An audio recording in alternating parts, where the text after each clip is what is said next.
Hello and welcome. Today we're going to be looking at the Cyansky P25 21700 tactical light by Cyansky or freeeasygears.com. This light they sent to me for free for review, and this is the package that it comes into. Let's go by the literature in the back and the outputs here. So they list the turbo at about 3000 lumens approximately for around 3 hours. They also include a graph down here which shows that it doesn't maintain that 3000 hour hold.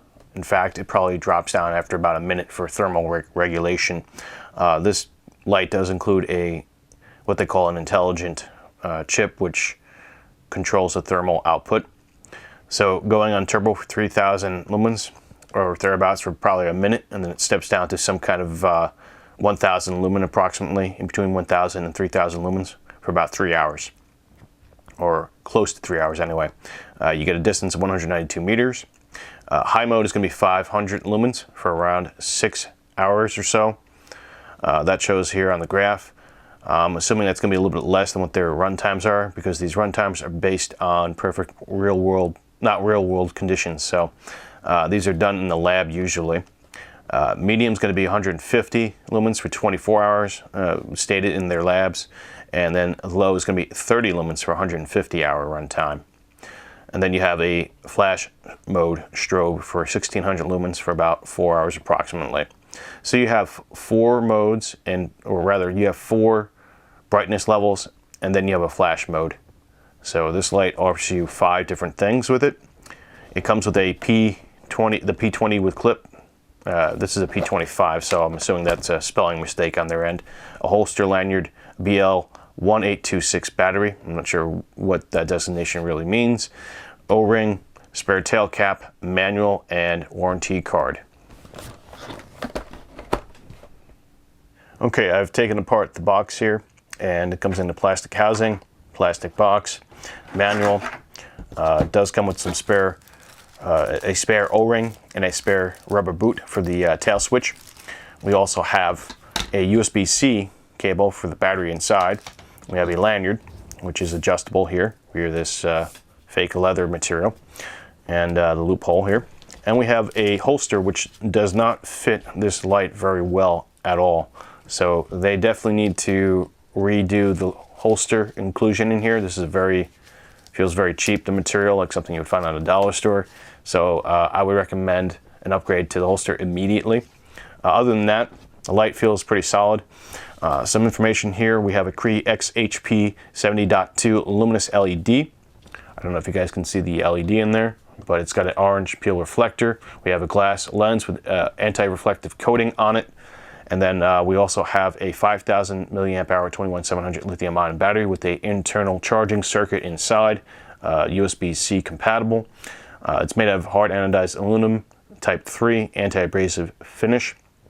We have a low voltage warning on here. It's an anti-roll kind of light here as well. It's kind of flattened in certain areas around the neck area and towards the light housing area.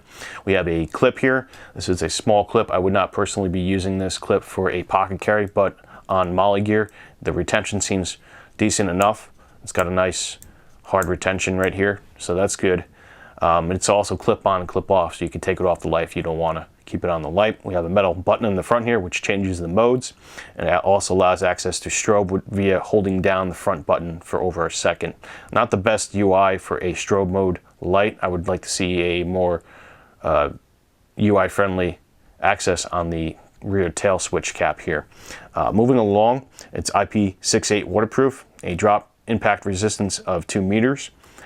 We also have a weight excluding the battery inside. It's 88 grams without the battery. So whatever that calculates to in terms of ounces. The size, diameter of the head is about 29 millimeters. The diameter of the body is also 26 millimeters. And then the length is 147 millimeters. We already went over the technical parameters here. It's very simple operating. This also has a time limited protection for the turbo, which kicks down after 2 minutes to about 1600 lumens. It might kick down sooner depending on the heat and the voltage of the battery as well, so that's something to keep in mind as well. It does have low voltage warning. If it's lower than 3 volts, the light will flash 3 times every 5 minutes to remind the user to replace the battery. It also has downshift also and overheat protection, much like the Cyansky M2 that I reviewed recently. So the light is simple in operation. I'm going to turn off the lamps here. For reference, we're shooting at a aperture of 7.1 at a frame rate of 24 frames at a shutter speed of 50, ISO is 400, and a color balance of 3000 Kelvin on a Panasonic GH2. To engage the low mode, this has memory mode by the way too. We're going to turn on low, so this is about 30 lumens, and then you push the front button to change the modes here. So push it once for 150 lumens, push it again for 500 lumens, and we push it again for turbo for 3000 lumens, and we push it once again to recycle. And this does have memory mode, so if you leave it in medium and you turn off the light, you turn it back on, it will come back in medium mode. You can also temporarily half press the switch here to use this for signaling. I kind of like that. However, there is no access to strobe mode via the tail switch, so that's something to note that is important in terms of a tactical light, I suppose. I'm not an expert on tactical lights, so just take my opinion with a grain of salt, please. Moving along, to access strobe from any mode, you hold down the front button and it will go into strobe mode. And it appears it has two different frequency ranges and it rotates between the two. Let's turn that off to disengage that, to not give anybody seizures. To disengage it, you simply push the metal button once again. So the metal button in the front controls the modes, as you can see. There's no lockout mode as far as I can tell. Let's turn on the lights here and go over the rear tail area and open up the light.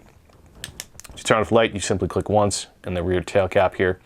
I don't know if you can see on the camera, but there's two holes for the lanyard to loop through. And it does have some guards around the tail switch on two ends, so it doesn't stand too proud above that, which means you can tail stand this light here, which is nice. You can probably put a diffuser in front to use it as a lamp or a signaling device. To unscrew it, you simply undo the tail cap here. There's no other access points on the light, which is kind of nice. I personally like that. With this kind of type of light anyway, for this use, we have a spring here. It's got a good amount of strength on it, and we have the battery tube here. The threads appear to be square cut with the O-ring here. Let's take this out. Here's our battery, and we can see the USB-C port, which we can use with our USB-C cable that they've included. Fits nicely in there, so you can charge the battery up. And this is a 5000 milliamp hour battery. I don't think it's really that high of amperage in here. I'm not sure what the battery underneath is, underneath the wrap here, so it'd be interesting to check that out. It's a BL2150U battery from Cyansky, and it's 3.6 volt, 18 watt hours. And this is the rear tail, and this is the top. So it looks like it's a button top, which fits in here with the contact. Let's get my light out here so we can see what the inside looks like. I can't see it from my angle, but hopefully you guys can see it. I'm trying to aim it here with the camera without blocking your view. Okay, there we go.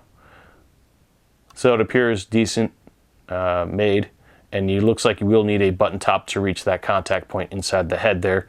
Unfortunately, there's no way to really access that head as far as I can tell. So that is also negative with having a full body light here with just the one entry point. So I will admit that about the light. I personally like modular lights. I think as a point of improvement, maybe you could include an update to this light where you can unscrew the head part for serviceability. But that is just my opinion at this point. All right, we're gonna go outside and get some beam shots of this light. We're back outside in the front yard, shooting an aperture of 3.5 frames per second. It's gonna be 24 frames per second at a shutter speed of 50. ISO is 2500 and a temperature rating of 4500 Kelvin. This is the Cyansky P25 on low. You can't really see it in the distance, but it's about 30 lumens. I'm going to jump this up to medium, which is going to be 150 lumens. Got a nice dispersion of the beam pattern there. It's smooth. This is about 15 to 20 feet in front at the far edge of the beam.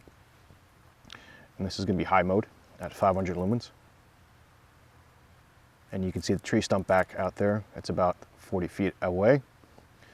And this is turbo mode at a supposed 3000 lumens. So definitely lights up the whole yard. It's not much of a thrower, it's more like a floody beam at this point. So you can see that, it lights up the whole yard. Let's bump it back down to medium, and I'm going to walk over to the tree stump so you can see how it looks on medium.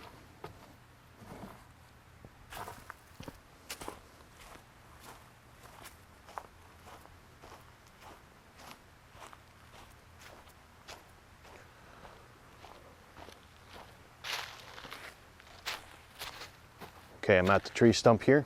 I don't know if you can see that on the camera. This is on medium mode. We're going to cycle up to high mode here, 500 lumens, 1000 lumens, or rather 3000 lumens. Back to low. I find low is probably a useful setting for me, as I personally don't use high lumens outside. Back to medium. On high. And turbo.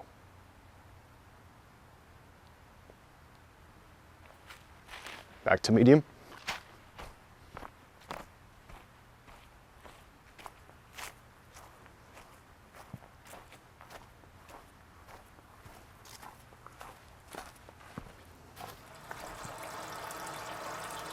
Okay, we're back shooting an aperture of 3.5. Frames is 24 frames per second.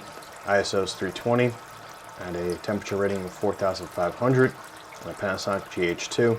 We have the light on low mode. We're going to do the water test here to test out the waterproofness.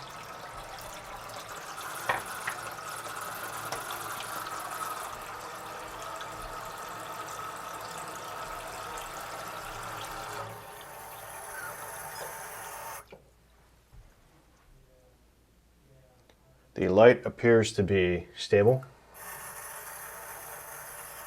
Let the water run for a little bit. Let's test out the buttons on it. First, the tail clicky. Tail clicky seems to be working.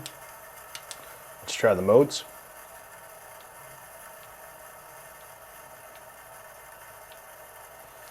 The modes appear to be working. Place the light back into the water here.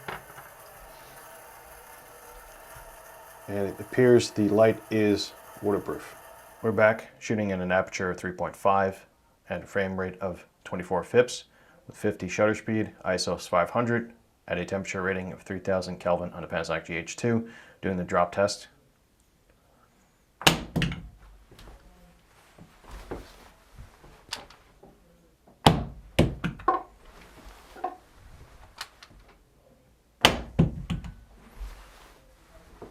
Let's have a look at the light now and see if it works. Trying the mode button from medium, high, turbo, and low. Strobe works. Tail cap is working with memory mode. Momentary on, working. It appears the light is working after the drop test. I wanted to show you the battery being charged via the USB-C port here. We have an LED here showing that there is a charge going into the battery. We have a battery bank here outputting at least 2 amps or up to 2 amps. Currently, right now, we are not drawing 2 amps. We are drawing 1.18 amps, and the voltage is 4.79 volts. So that's what it takes to charge this battery in a somewhat timely manner. I just want to show the website I got the light from, Cyansky. It's also freeeasygears.com. This is the P25 here, and they have a variety of information up on this light here. I've confirmed that the Cree XHP 70.2 is also the same listed on the website from the manual, 3.1 ounces.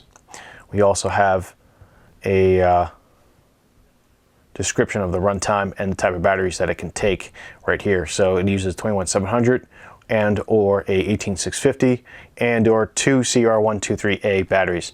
Now I don't have any batteries other than the 21700 to run into this light, so I can't test that out unfortunately, but keep in mind I think this light's built primarily for the 21700 battery. I didn't get any battery tubes or any spacers or anything like that with my light, so I don't know if they're going to send that in the final batch of these to accommodate the different varying sizes of the batteries. But I do like the idea of a multi-use battery operated light. So that's just what I wanted to show with the light here. I wouldn't consider it an easy everyday carry in my opinion, but they show them wearing it in the pocket. The light's a little too big for that in my uses, and the holster needs to be reworked. It's a little bit tough to fit it in there, so maybe they could build a bigger holster. Some closing thoughts on the Cyansky P25. Overall, I like the light. I like the glass lens on the front here, the anti-reflective coating inside, and the orange pill reflector. I would suggest maybe offering this light in slightly different tints in terms of the temperature rating for the color and or the CRI options, the color rendering index options. For example, a Nietzsche 219C and or Nietzsche 219B or a SST 20 or 40 or a XPL high, etc., etc. I think offering different LEDs inside of here would be beneficial. I personally like my tints warmer, around 4000 or less on my lights, even if it sacrifices the lumens. In run times, I personally would have higher CRI. The tail cap I do appreciate. I like my rear tail clicky lights most, and I like the fact that the holes on the side here are drilled on the side as opposed to having a single hole where the lanyard doesn't have to go above the back of the light and it doesn't interfere with tail standing. I like the fact that it does tail stand. I also like the fact that it uses 2 buttons and the UI is very simple. I would like to see some minor changes with the UI. For example, to access strobe, the only way to do that is to hold down the front button. I think in a tactical light, you could do something what the Olight Warrior did in terms of their programmable UI for the tail switch. I have this one programmed set to activate the strobe on a full press, and half press will do turbo mode. I think they could do something similar like that with this light here. And if not, they could do what Nightclub maybe did, or similar to what they did, where they have a secondary button here to access strobe mode and or change the modes. I think that would be beneficial for this light here, and also to include a lockout mode so that nothing turns on. I think that could be also very beneficial, even though there's a good amount of pressure requirement to activate the light switch in the rear.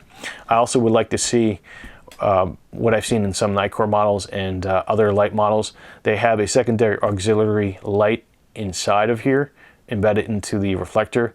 That might interfere with the throw, but I would prefer to have a secondary auxiliary LED in there, such as a red one or an amber one, to help with night vision.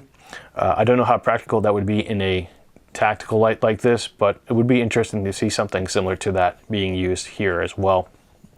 Overall, one final mention of an upgrade, I think they could have this in 3 parts: a tube, a tail cap, and the head cap, so that you can service the head and take it out, even though the electronics could potentially be potted in there, which would render the modification point moot, I suppose. But always having the ability to insert and reinsert different parts inside of a light, in my opinion, makes it that much more valuable and field serviceable, and improves the long-term value of the light, in my opinion. Overall, I think it's a decent light. It's got a great weight to it for its size. I would recommend it if anyone wants to get a light that comes with a battery, a 21700 battery with USB-C charging. I want to thank Cyansky for sending me the P25. I hope that they upgrade this light and potentially change some things about it here. Thank you for watching.